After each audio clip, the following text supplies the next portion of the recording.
அம்மா மோகனம்பா உண்டா இருக்கிறியா? என்கிட்ட சொல்லவே இல்லையே. உங்ககிட்ட ஏன் சொல்லணும்? என் புருஷன்கிட்ட இல்ல சொல்லணும். இவ்வளவு பெரிய வயித்தை வச்சுக்கிட்டு எப்படி மாவரைக்கிற? இறக்கி வச்சுட்டு தான் அரைப்பேன். வைத்தியா? வைத்தியா?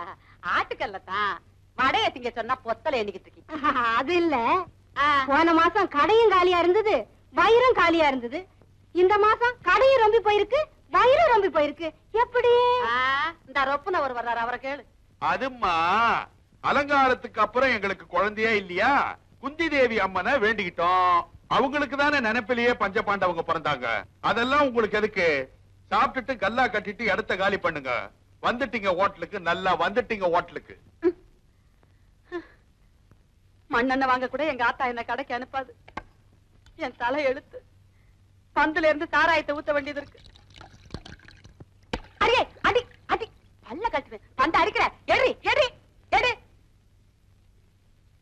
பந்து விளையாடுறியா? பந்து அடிச்சன்னா இங்க வந்து வேடிக்கை பார்க்காதுன்னு சொல்லிருக்கல உன்ன. முன்கடைய மூடியாச்சு, பின்கடைய திறக்க வேண்டியதுதான். நல்லா திறந்த. நான் பிறந்த பிறப்புக்கு உன்னை கட்டிக்கிட்டு அல்லாடுறேன். பழனியில எங்க ஆத்தா சந்தனம் விக்குது, நான் இங்க சாராயம் விக்கிறேன். என்னடி ரொம்ப அலட்டிக்கிற? மதுரை வீரன் சாமி கூட தான் சாராயத்தையும் சுருட்டையும் வச்சு படைக்கிறாங்க. இதுவும் ஒரு புண்ணியம் தான். சாராயம் விக்கிறது புண்ணியம். நீ என்ன செய்வ? நீ பாட்டுக்கு இந்த மாதிரி இழுச்சுக்கிட்டு இங்க உட்காந்துரு. நான் விளையாடுற பந்தையெல்லாம் வயித்துல கட்டிக்கிட்டு போறவன் வர்றவன் எல்லாம் உண்டா இருக்கியா உண்டா இருக்கியான்னு கேட்க, எங்க எக்கு தப்பா பந்து கீழே விழுந்துருமோன்னு அடி வயித்த புடிச்சுக்கிட்டே நடக்க, போலீஸ்காரங்களை கண்டுட்டா என்னமோ இடுப்பு வலிக்காரி மாதிரி கீழே உட்காந்துக்கிட்டு. அட கம்பெனி, இங்க வரவன் போறவனுக்கெல்லாம் நாய்க்கு சொல்லு வடிற மாதிரி வடிது. அதெல்லாம் நான் தொடச்சு விடுறேன். அது என் விதி.